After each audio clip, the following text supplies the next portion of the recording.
Kita akan bahas satu topik, yaitu tentang pertobatan, dan konteksnya itu diambil dari Lukas 15 mulai ayat 11, ya, tentang dua orang anak. Ada seorang ayah mempunyai dua anak laki-laki. Kata yang bungsu kepada ayahnya, "Bapa, berikanlah kepadaku bagian harta milik kita yang menjadi hakku." Lalu ayahnya membagi-bagikan harta kekayaan itu di antara mereka. Ini agak unik sebenarnya, tidak lazim ya seperti itu, tapi ini Yesus ceritakan tentang cerita ini. Beberapa hari kemudian anak bungsu itu ya menjual seluruh bagiannya itu lalu pergi ke negeri yang jauh. Di sana ia memboroskan hartanya itu dengan hidup berfoya-foya. Setelah dihabiskannya semuanya, timbullah bencana kelaparan di dalam negeri itu dan ia pun mulai melarat. Lalu ia pergi dan bekerja pada seorang majikan di negeri itu. Orang itu menyuruhnya ke ladang untuk menjaga babinya. Lalu ia ingin mengisi perutnya dengan ampas yang menjadi makanan babi itu, tetapi tidak seorang pun yang memberikannya kepadanya. Ayat 17 dari Lukas pasal 15 ini. Lalu ia menyadari keadaannya. Katanya, betapa banyaknya orang upahan Bapakku yang berlimpah-limpah makanannya, tetapi aku di sini mati kelaparan. Ya, ini satu kesadaran yang muncul ketika seseorang mungkin mengalami masalah yang berat ya, seperti anak bungsu ini. Aku akan bangkit dan pergi kepada Bapakku dan berkata kepadanya, Bapa, aku telah berdosa terhadap surga dan terhadap Bapa. Aku tidak layak lagi disebutkan anak Bapa, jadikanlah aku sebagai salah seorang upahan Bapa. Maka bangkitlah ia dan pergi kepada bapanya. Ketika ia masih jauh, ayahnya telah melihatnya, lalu tergeraklah hatinya oleh belas kasihan. Ayahnya itu berlari mendapatkan dia, lalu merangkul dan mencium dia. Ya, ini kasih Bapa ya, yang luar biasa. Ada satu tafsiran ya yang menceritakan bahwa negeri ini sebenarnya nggak terlalu jauh ya, jadi relatif dekat, tetapi ya dalam pandangan manusia ya jauh ya karena terpisah. Lalu setiap hari bapaknya liatin ke arah tempat itu menantikan anaknya itu datang. Dan kemudian ketika anaknya datang, bapaknya segera mengenali dan lari menyambut dia. Kata anak itu kepadanya, Bapa, aku telah berdosa terhadap surga dan terhadap Bapa. Aku tidak layak lagi disebutkan anak Bapa. Tetapi ayah itu berkata kepada hamba-hambanya, lekaslah bawa kemari jubah yang terbaik, pakaikanlah itu kepadanya dan kenakanlah cincin pada jarinya dan sepatu pada kakinya. Dan ambillah anak lembu tambun itu, sembelilah dia dan marilah kita makan dan bersuka cita. Sebab anakku ini telah mati dan menjadi hidup kembali, ia telah hilang dan didapat kembali. Maka mulailah mereka bersukaria. Setiap saya baca kisah ini ya, selalu saya sangat tersentuh karena melihat ini kasih Bapa yang sangat besar. Dan Yesus ceritakan ini untuk menunjukkan betapa besarnya kasih Bapa surgawi kepada kita. Ya, Dia menantikan kita itu datang kepada Dia untuk hidup dalam tuntunannya senantiasa. Kalau kita ingat Yohanes pasal 3 ayat 16 dikatakan, karena begitu besar kasih Allah akan dunia ini, sehingga ia telah mengaruniakan anaknya yang tunggal, supaya setiap orang yang percaya kepadanya tidak binasa, melainkan beroleh hidup yang kekal. Jadi ini kisah ya tentang kasih Bapa ya, kasih Bapa kepada semua orang sebenarnya. Dia menantikan supaya orang itu datang kepada Dia untuk bertobat ya. Sebagian orang salah memahami pertobatan. Pertobatan bukan kesempurnaan, melainkan perubahan arah. Kita akan bicarakan perumpamaan tentang anak yang hilang, yang tadi sudah saya bacakan ya. Perumpamaan yang Yesus ceritakan ini sangat tepat untuk menjelaskan arti pertobatan. Nah, di ayat 11 sampai dengan 12 tadi ya pendahuluannya, Yesus berkata, ada seorang mempunyai 2 anak laki-laki. Kata yang bungsu kepada ayahnya, "Bapa, berikanlah kepadaku bagian harta milik kita yang menjadi hakku." Lalu ayahnya membagi-bagikan harta kekayaan itu di antara mereka. Anak bungsu menginginkan warisan sebelum ayahnya meninggal. Hal ini sangat tidak lazim, tetapi ayahnya mengabulkan permintaan itu dan memberikan warisan bagi anak-anaknya. Ayat 13 mengatakan, beberapa hari kemudian anak bungsu itu menjual seluruh bagiannya itu lalu pergi ke negeri yang jauh. Di sana ia memboroskan harta miliknya itu dengan hidup berfoya-foya. Jadi punya harta banyak tapi tidak tahu bagaimana menghandle-nya ya. Dan dalam waktu relatif singkat ya hartanya ini habis ya. Si bungsu membawa semua kekayaannya, bagian warisannya, pergi ke negeri yang jauh dan hidup berfoya-foya di sana. Nah, ini salah satu terjemahan mengatakan bahwa si bungsu ini pergi berpesta dan menghambur-hamburkan uang itu bersama para pelacur. Ya. Beberapa waktu yang lalu saya sempat lihat di YouTube ya, kisah orang-orang yang sangat terkenal. Ya, ada bintang film, ada orang yang menikah dengan pria yang sangat kaya sekali ya, walaupun usianya terpaut sekian puluh tahun, tetapi ternyata harta yang dimiliki itu tidak membuat bahagia, malah habis ya, karena tidak tahu bagaimana cara hidup dalam mengelola harta tersebut ya. Nah, ini selanjutnya coba kita lihat ya. Si bungsu ini mengambil keputusan, ia bertobat ya. Pertobatan adalah perubahan pikiran, perubahan hati yang menyebabkan seseorang berbalik dan bergerak ke arah yang baru. Ya, kadang-kadang perlu sampai ada masalah baru bisa berbalik. Dalam ayat 18 sampai dengan 19 ia berkata, "Aku akan bangkit dan pergi kepada Bapakku dan berkata kepadanya, Bapa, aku telah berdosa terhadap surga dan terhadap Bapa. Aku tidak layak lagi disebutkan anak Bapa, jadikanlah aku sebagai salah seorang upahan Bapa. Jadikan saya sebagai budak saja, Ayah. Saya sudah berdosa terhadap Ayah, menghamburkan hartamu dan berdosa terhadap Allah. Biarlah saya menjadi budak saja." Kemudian ia pergi dan pulang pada ayahnya. Pertobatan itu lebih dari sekedar perubahan sikap, perubahan pikiran, dan perubahan hati. Pertobatan membawa orang untuk bertindak berdasarkan apa yang mereka percayai. Jadi artinya berbalik ya, atau kembali ya, dan berjalan ke arah lain. Kita semua sudah berpaling dari Allah Bapa kita dan dari surga rumah kita.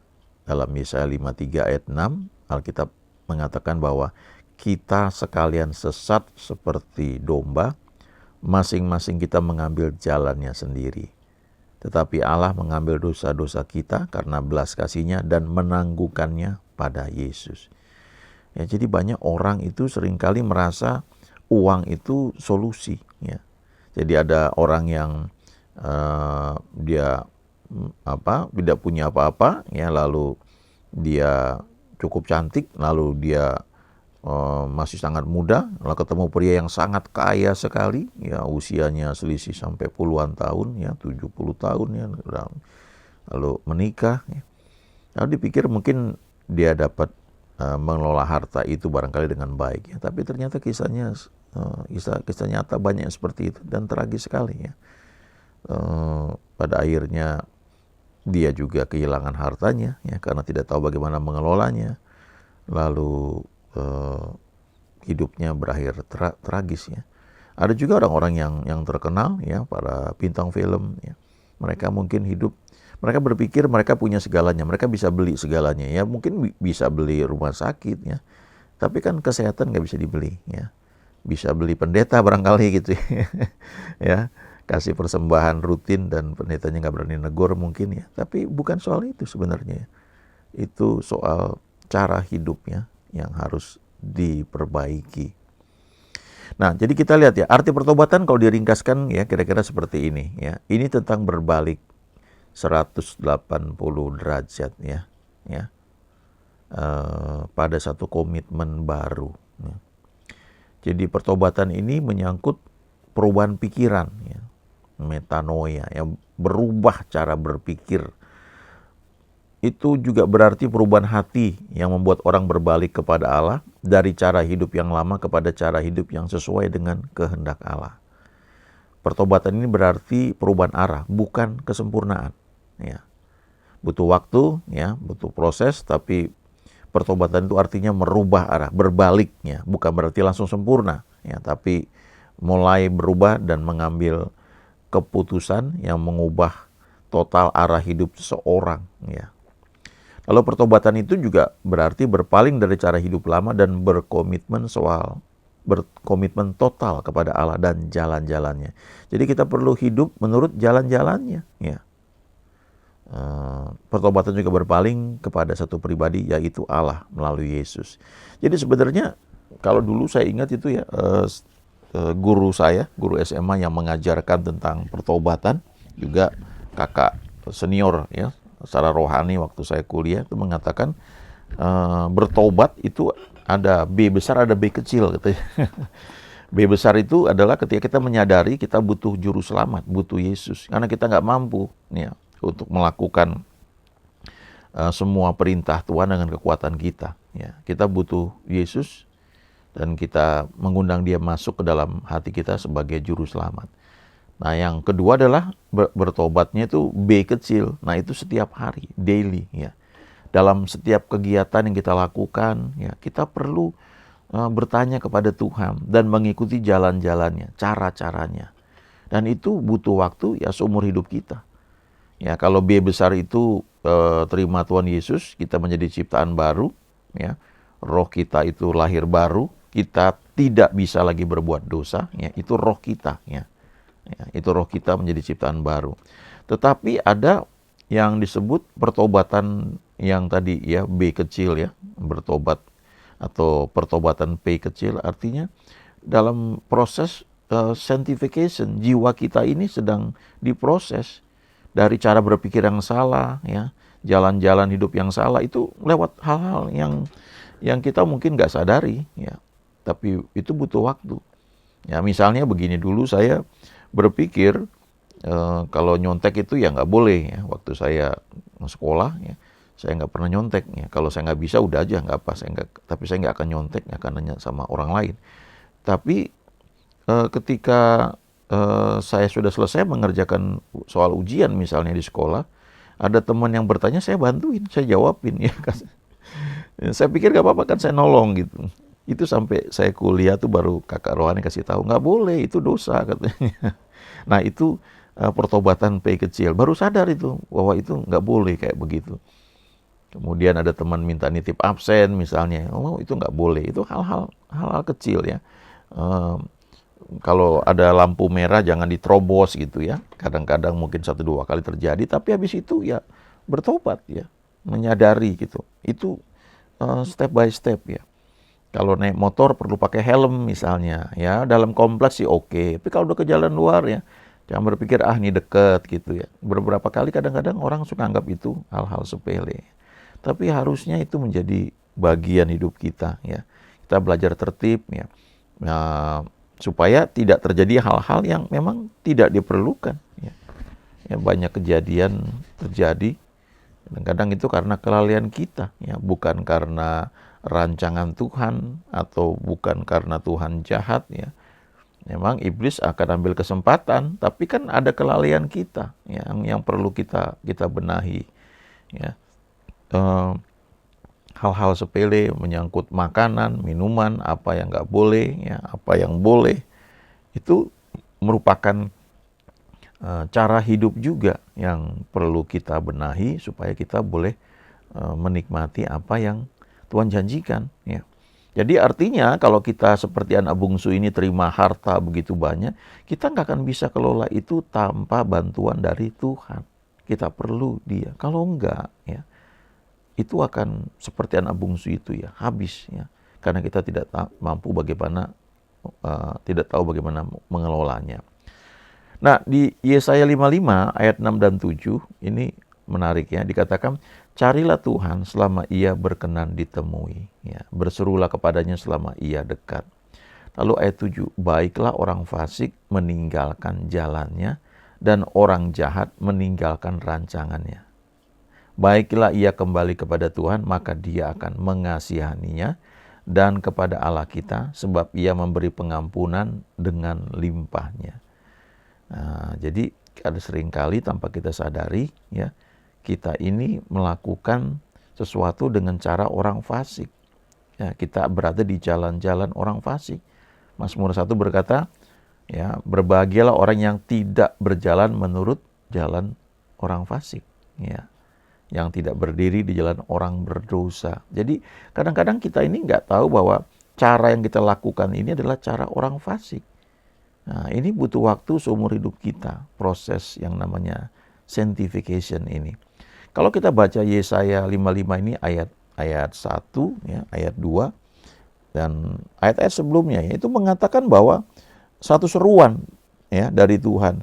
Ayo, katanya, hai semua orang yang tidak punya roti, tidak punya gandum, ya, tidak punya makanan, ya, ayo datanglah kepadaku, gitu ya. Semua orang yang haus, marilah dan minumlah air, dan hai orang yang tidak punya uang, marilah, katanya. Terimalah gandum tanpa uang pembeli, dan makanlah juga anggur dan susu tanpa bayaran. Lalu ayat 2 mengatakan, mengapakah kamu belanjakan uang untuk sesuatu yang bukan roti, dan upah jeripayamu untuk sesuatu yang tidak mengenyangkan? Dengarkanlah aku, maka kamu akan memakan yang baik, dan kamu akan menikmati sajian yang paling lezatnya. Itu kerinduan Tuhan. Nah, kadang-kadang kita suka mengutip satu ayat, ya, satu dua ayatnya dari Yesaya 55, ayat 8 dan 9. Sebab rancanganku bukanlah rancanganmu, dan jalanmu bukanlah jalanku. Demikianlah firman Tuhan. Seperti tingginya langit dari bumi, demikianlah tingginya jalanku dari jalanmu, dan rancanganku dari rancanganmu. Ya. Dan ini dibuat jadi lagu, ya. Jalan Tuhan bukan jalanku, ya.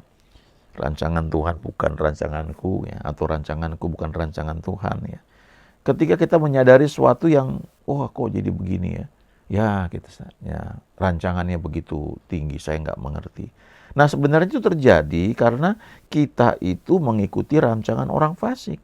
Karena di ayat sebelumnya dikatakan, baiklah orang fasik meninggalkan rancangan, meninggalkan jalannya. Baiklah orang fasik meninggalkan jalannya, dan orang jahat meninggalkan rancangannya. Ya. Jadi sebenarnya ketika kita mengalami sesuatu yang jelek itu karena kita mengikuti rancangan orang fasik atau jalan orang fasik, ya, tanpa kita sadari. Ya. Kita pakai cara-cara orang fasik, termasuk dalam pelayanan juga bisa begitu. Ya. Dan itu di mata Tuhan itu jahat, ya. Coba ingat bagaimana ketika Tuhan janji untuk Abraham itu akan punya anak kandung.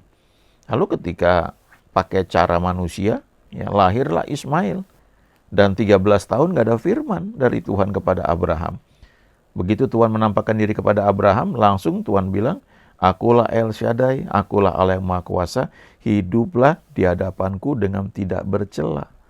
Artinya, apa yang Abraham buat, ya, itu rancangan orang fasik, ya. Itu celah di hadapan Tuhan, ya. Dan mesti disunat dulu, ya, yang artinya membuang celah Mesir. Lalu kemudian apa yang Tuhan janjikan bagi Abraham itu terjadi dengan cara Tuhan. Ya, jadi pertobatan itu menyangkut cara berpikir, pola pikir berubah 180 derajat, kemudian mulai mengambil keputusan dan melakukannya, ya, melangkah, ya.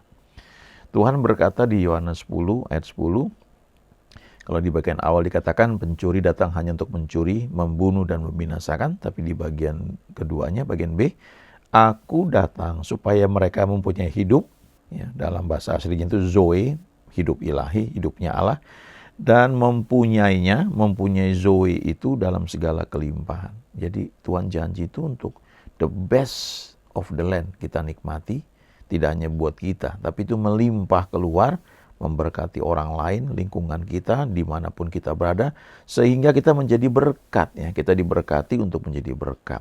Orang ingat kita pun mereka mendapatkan berkat, ya. Itu rencana Tuhan dan janji Tuhan bagi setiap kita yang percaya. Amin.